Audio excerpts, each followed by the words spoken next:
नमस्कार दोस्तों, आपका समाचार अपना देश के इस क्राइम एपिसोड में स्वागत है। साथियों, क्राइम के पीछे साथी है जो है अपराधी कितना भी अपने आप को बचाने की कोशिश करता है, लेकिन कत्ल की जो प्लानिंग है, जो कत्ल करने के बाद में जो साजिश है वो पूरी सामने आ जाती है और एक कातिल बेनकाब हो जाता है।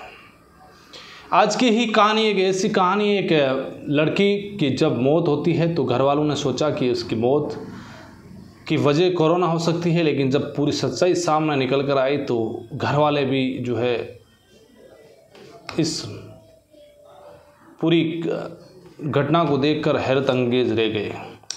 तो ये कहानी है एक लड़की जिसका नाम मोनालिसा। बीकानेर में एक परिवार रहा करता था जिसमें रेणु चौधरी, स्वपन चौधरी और उनकी बेटी मोनालिसा, यानी घर में 3 सदस्य रहते थे। इधर मोनालिसा को जो है कुत्ते पालने का बड़ा शौक़ था, तो वो अलग अलग ब्रीड के कुत्ते उसके पास थे। तो कुल मिलाकर उसके पास 4 कुत्ते थे। उसे बड़े बड़े लग्जरी शौक़ थे और घर में जो है पैसों की कमी थी नहीं। इनके पिताजी स्वपन चौधरी का अच्छा खासा बिजनेस वगैरह, घर में जो है अच्छा पैसा आ रहा है, तो कोई दिक्कत थी नहीं मोनालिसा को। अब जो है मोनालिसा एक जो है 2020 का वक्त आता है और ये मोनालिसा जो है इसका जयपुर आना जाना रहता था। तो इसकी एक मुलाकात एक लड़के से होती है जिसका नाम भवानी सिंह शेखावत।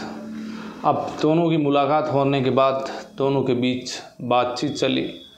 बातचीत चलने के बाद अब मोनालिसा को भवानी सिंह शेखावत से प्यार हो गया। प्यार होने के बाद अब उसने जब घर वालों को बताया तो घर वालों ने शादी के लिए मना कर दिया। इधर भवानी सिंह शेखावत और ये मोनालिसा ने जो है दिसंबर 2020 में जो है शादी कर ली। शादी करने के बाद अब आराम से रह रहे हैं। इधर धीरे धीरे वक्त बीतता रहा। अब इधर मोनालिसा जो है अपने 4 कुत्तों को भी साथ रख रही है, भवानी सिंह शेखावत के साथ रह रही है। बीकानेर में रहते थे, लेकिन कभी जयपुर आना जाना भी होता था। इधर भवानी सिंह शेखावत भी इसके साथ ही रहता था हर वक्त। अब वक्त बीतता गया, वक्त बीता और महीना आया 4 फरवरी 2021। अब 4 फरवरी 2021 का वक्त आया तो इधर जो है मोनालिसा के घर पर एक कॉल आया जयपुर से बीकानेर उसकी माँ रेणु के पास कि मोनालिसा की जो है डेथ हो चुकी है। अब डेथ हो चुकी है तो घर वालों ने सोचा भाई मौत हो चुकी है, इसको लेकर अब कुछ नहीं कहा। इधर जब कोरोना ख़त्म हुआ और ये वक्त था जब 2020 से अब 21 आया, 22 आया और 23 में जो मोनालिसा के कुछ 4 कुत्ते थे वो इस भवानी सिंह के पास ही थे। तो इसने जो है अपनी सास रेणु चौधरी के पास ले जाकर कहा कि ये 4 कुत्ते हैं जो आप रखो, अच्छे इसके जो है मोनालिसा के फेवरेट कुत्ते, जिसमें एक फेवरेट कुत्ता था जिगी। तो मोनालिसा की माँ जो रेणु चौधरी है उसने कहा कि देखो अभी मेरे थोड़ा स्वास्थ्य ख़राब है और एक काम करो तुम किसी दूसरे को दे दो, और यदि मैं सही हो जाऊंगी तो वापस तुझे बोल दूंगी तुम्हें, जो तुम वापस ले आना। ये बात भवानी सिंह शेखावत ने कहा चलो ठीक है भाई। वो जाता है, 3 कुत्ते तो किसी अपने एक दोस्त को दे देता है और एक कुत्ता फिर अपने दूसरे घर पर जो है रखता है, और एक इसके लिए कहा कि इसके लिए एक व्यक्ति को भी रखा।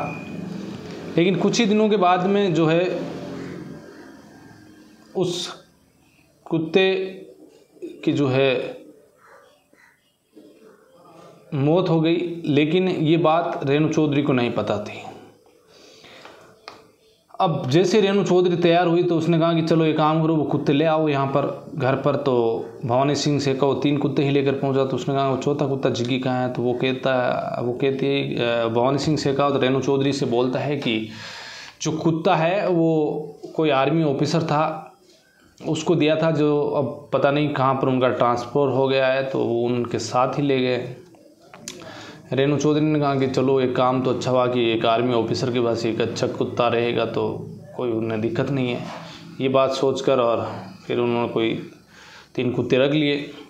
अब कुछ दिन वक्त बीतता है और 2023 का ही वक्त चल रहा था। इसी बीच एक कुत्ता बीमार हो जाता है। जब ये कुत्ता बीमार होता है तो वो पेट जो स्पेशलिस्ट होते डॉक्टर होते हैं उन्हें फ़ोन किया जाता है। तो वहाँ से एक डॉक्टर जो आता है, जो पहले से ही इनके जो कुत्तों का इलाज वगैरह करता था जब मोनालिसा थी तब,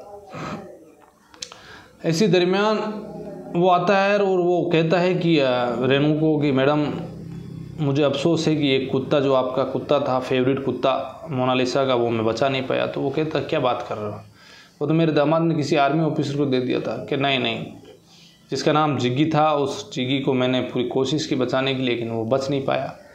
अब यहाँ पर रेणु चौधरी का माथा ठनका कि इधर दामाद झूठ बोल रहा है कि मैंने एक आर्मी ऑफिसर को वो कुत्ता दे दिया, लेकिन वो कुत्ता मर चुका है। तब वो अपने दामाद को फ़ोन करके बुलाती है और बोलती है कि तुम झूठ क्यों बोल रहे हो, मुझे तो ऐसा शक हो रहा है कि तुमने भी कोई मोनालिसा के साथ कुछ गलत तो नहीं कर दिया है।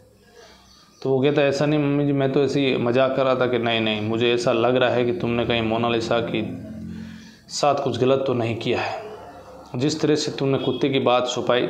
अब इसके बाद वो कड़ियाँ जोड़ रही है लगातार कि कोरोना का ही वक्त में ही उसकी मौत हुई। उसके बाद जब घर वाले नहीं पहुंचे, अब डेड बॉडी उसने खुद ही ले जाके चला दी। फिर उसके बाद वो उसकी अस्थियों को जो है हरिद्वार खुद विसर्जन करने जाता है। इधर जब उसकी माँ से पूछा गया तो उन्होंने कहा कि कोरोना की बात ऐसी कही नहीं, और तमाम वो सवाल उसके दिमाग में घूमे रेणु चौधरी के। उसके बाद उसने अपने पति स्वपन चौधरी को ये बात बताई कि कहीं ना कहीं मोनालिसा को जो है मारा गया है। अब इसके बाद जो है पूरी डिसीजन लेके घर पर मोनालिसा के पिता स्वपन चौधरी और रेणु चौधरी ने फैसला किया मुकदमा दर्ज किया जाए। इसके बाद वो पुलिस में जाकर एक मुकदमा दर्ज कराया जाता है भवानी सिंह शेखावत के खिलाफ कि मेरी बेटी की हत्या कर दी। लेकिन पुलिस 2 साल पुराना मामला, 2-3 साल पुराना मामला, इसको ज़्यादा तवज्जो दी नहीं। स्वपन चौधरी को लगा कि यहाँ मामला बैठेगा नहीं। अब रसूखदार भी आदमी जो स्वपन चौधरी है, फिर उन्होंने फैसला लिया कि राजस्थान सरकार की जो राजस्थान पुलिस के जो मुखिया है डीजीपी, उनके पास पहुँचे। उनके पास पहुँचने के बाद उन्होंने पूरी कहानी अपनी बेटी की बताई, मोनालिसा की। और फिर जब हुक्म जब बड़े अफसर का हो, जो पूरे राज्य का मुखिया हो, उसका जब ऑर्डर हुआ बीकानेर पुलिस और जयपुर पुलिस को कि भाई इस मामले में जो है जांच करके और पता लगाओ कि आखिरकार मोनालिसा की मौत किस वजह से हुई। पुलिस हरकत में आई और फटाफट ही जो है अब सबसे पहले जाकर भवानी सिंह शेखावत से बयान लिए। तो उसने बताया कि 4 फरवरी को जो है अचानक इनसे कोरोना था और कोरोना की वजह से इसे सांस लेने में दिक्कत हुई, उसे सिलेंडर नहीं मिल पाया और इस वजह से उसकी मौत हो गई। इधर उसकी माँ से जब पूछा गया तो उसकी माँ ने कहा कि हमें ऐसा कुछ पता नहीं था कि भाई उसे कोरोना हुआ, हमने उसे सही देखा। यानी कि बयानों में कुछ विरोधाभास लगा, पुलिस को लगा कि कोई ना कोई गड़बड़ है। उसके बाद भवानी सिंह शेखावत से पूछा गया कि आखिरकार तुमने जो है उसकी लाश को जो है कहाँ जलाया था। तो वो बताता है कि मैं जो नगर निगम का जो एक शमशान घाट है वहाँ पर जलाया। तो वो शमशान घाट जाते हैं, वहाँ पर पूछते हैं कि ऐसी कोई लाश वगैरह आई, तो वहाँ पर कोई भी रिकॉर्ड नहीं था। उसके बाद हॉस्पिटल में जहाँ पर इसने बताया कि वहाँ पर उसकी डेथ हुई, तो हॉस्पिटल पहुँचते हैं, वहाँ पर कोई मोनालिसा का नाम नहीं था। अब धीरे धीरे वक्त बीतता गया और पुलिस ने अब कहा कि इसकी CDR निकाली जाए। जब इसकी CDR निकाली गई तो पता चला कि इसने जो है मोनालिसा की जब मौत हुई तो उस दिन इसने कई कॉल भी किए दोस्तों को। तो उन फिर अब एक दोस्त को उठाया। दोस्त को उठाने के बाद उसने पूरी कहानी जो है पुलिस को बताया और इसके बाद भवानी सिंह शेखावत को उठाया और उसने फिर अपना जुर्म कबूल किया। फिर उन्होंने कहानी बताई कि जो मोनालिसा की एक जयपुर में ही एक बड़ी ज़मीन थी जिसको 1 करोड़ में बेचा। 1 करोड़ में बेचने के बाद उसे लगा कि अब जो है मोनालिसा से जो है अपन को साथ रहना, पैसे कैसे करके पैसे हड़पने, इसीलिए मैंने उससे प्यार का नाटक किया और उसके साथ शादी की। शादी करने के बाद मोनालिसा को ये बात पता चल चुकी थी कि मैं पहले से ही ऑलरेडी जो है मेरी 2 शादियाँ हो रखी और एक शादी जिस लड़की से हो रखी है उसका नाम पूनम, उसका एक बच्चा भी है जो भवानी सिंह शेखावत का है। जैसे ये बातें मोनालिसा को पता चली तो मोनालिसा ने ये बंदिशें देनी शुरू कर दी, अब बाहर नहीं जाओगे, यहीं रहोगे। उसी को देखते हुए उसने एक जयपुर में एक फ्लैट किराए पर लिया पोस्ट इलाके में, और वहाँ पर फिर इन्होंने फैसला लिया कि हम दोनों रहेंगे, सॉरी बीकानेर के अंदर, और यही सोचा कि हम साथ रहेंगे। उसके बाद इन्होंने जो है ये पैसे हड़पने के चक्कर में इसने जो है मोनालिसा ने अपने जो 1 करोड़ रुपए है उसमें 30 लाख तो अपनी माँ को दे दिए रेणु चौधरी को, बाकी 70 लाख बचे। उसे लग्जरी लाइफ जीने का शौक़ था, तो कुल मिलाकर उसने 20 लाख और भी खर्च कर दिए, लेकिन 50 लाख घर पे पड़े हुए थे। इधर इसे बाहर जाने में बंदिशें, दूसरी पत्नियों से बात करने में बंदिशें हो रही थी, तो इसने सोचा कि इसको रास्ते से हटाना होगा। और इसी को देखते हुए ये फिर एक दिन जयपुर लेके गया 4 फरवरी को, और शाम के टाइम में जब मोनालिसा सोती थी तो उसे जो है दूध में एक गुलाब जामुन डालकर खाने का शौक़ था, दूध पीने का शौक़ था। तो इसी को देखते हुए भवानी सिंह शेखावत ने कुछ नींद की गोलियां लेकर आया, और 3 फरवरी की रात जो है उसने इतनी नींद की गोलियां उस दूध में डाली और उसके बाद गुलाब जामुन डाल दिया, जिससे कि उसका टेस्ट बदले नहीं। जैसे ही मोनालिसा ने खाया उसके बाद वो गहरी नींद में चली गई। अब 3 तारीख को देर रात उसने तकिया उठाया और फिर उसके मुंह पर रखा, और जब तक उसकी सांसें नहीं निकल गई तब तक उस पर मुंह पर दबाए रखा।